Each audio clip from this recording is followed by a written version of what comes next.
Assalamualaikum warahmatullahi wabarakatuh. Halo pemirsa, kembali lagi tentunya bersama saya yang akan menghadirkan alur cerita sinetron Dewi Rindu, yang dimana akhirnya Pak Tony pun menyarankan agar Rangga segera menikahi putrinya yaitu Dewi. Karena Pak Tony pun ingin jika Dewi dan Rindu ada yang melindungi.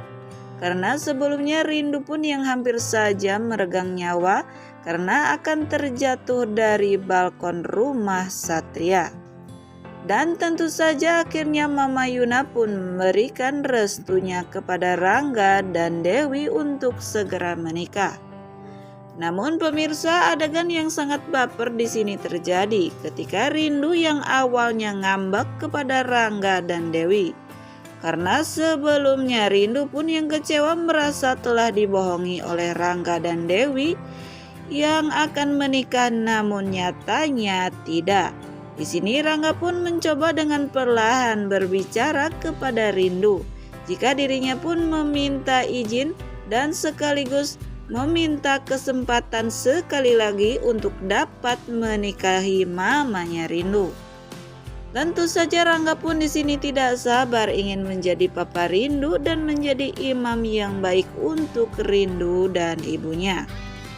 Begitu juga dengan Rindu, akhirnya Rindu pun luluh dengan apa yang dikatakan oleh Rangga dan dirinya pun tidak ngambek lagi.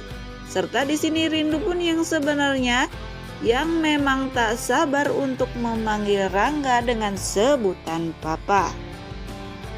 Dan yang selanjutnya kini Rangga dan Dewi pun saatnya meminta restu kembali kepada papanya Rangga yaitu Pak Bram.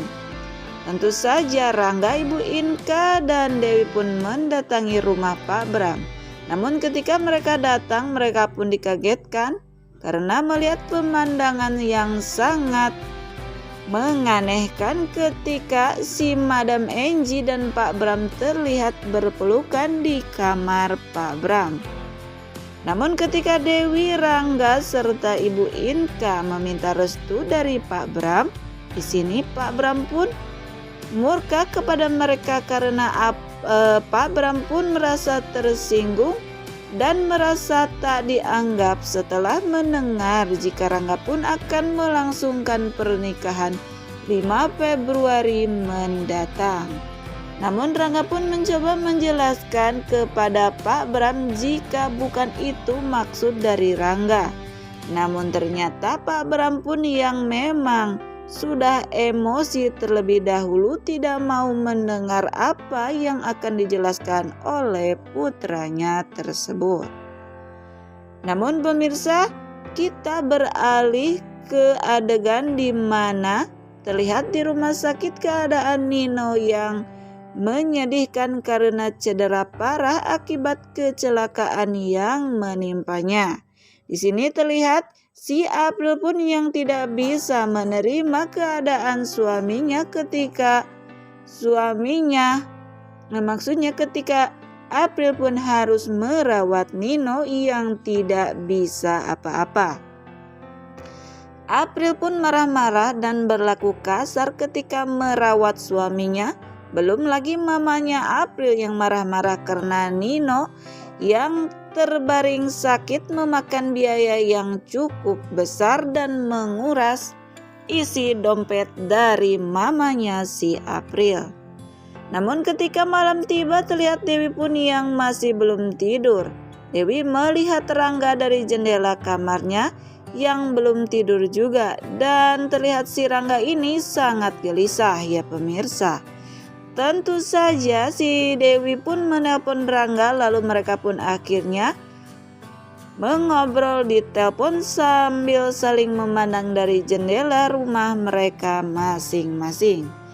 Awalnya Dewi dan Rangga pun membicarakan betapa sayangnya Rangga terhadap papanya karena papanya bisa menjadi sosok papa yang hebat seperti sahabat sekaligus ibu yang selalu menemaninya dari kecil hingga sekarang. Maka dari itu Rangga pun gelisah dan sedih dengan kini yang menimpa dirinya bersama papanya. Namun karena hal itu di sini Dewi pun mulai bertanya, apakah sebaiknya pernikahan mereka ditunda sampai papanya Rangga benar-benar merestui dan menyetujui pernikahan mereka. Namun tentu saja di sini Rangga pun langsung menolak apa yang dikatakan oleh Dewi tersebut. Di sini Dewi pun kembali meledeknya dengan mengatakan jika Rangga memang yang sangat sudah tidak sabar ingin menjadi imam untuk Dewi. Dan di sini Tom and Jerry, pasangan kekasih ini kembali berdebat karena Rangga pun yang masih bersikap so jaim mengatakan jika dirinya ingin segera menikahi Dewi karena ingin melindungi Dewi dari godaan lelaki seperti Satria maupun dari bahaya yang mengintai Dewi dan Rindu, yang ujung-ujungnya menyebabkan Rangga pun ngambek kepada Dewi, sehingga Rangga pun terlebih dahulu menutup jendela kamarnya dan tidak mau membalas chat dari Dewi. Nah pemirsa, mungkin itulah sekilas alur cerita sinopsis Dewi Rindu yang dapat channel ini hadirkan. Dan bagi kalian yang masih penasaran dengan alur cerita selanjutnya, saksikan keseruan sinetron Dewi Rindu yang tayang setiap hari pukul 19.00 hanya di SCTV 1 untuk semua. Mohon maaf apabila ada kata-kata ataupun dalam penyampaian saya yang kurang baik. Sekian dan terima kasih. Saya pamit undur diri. Wassalamualaikum warahmatullahi wabarakatuh.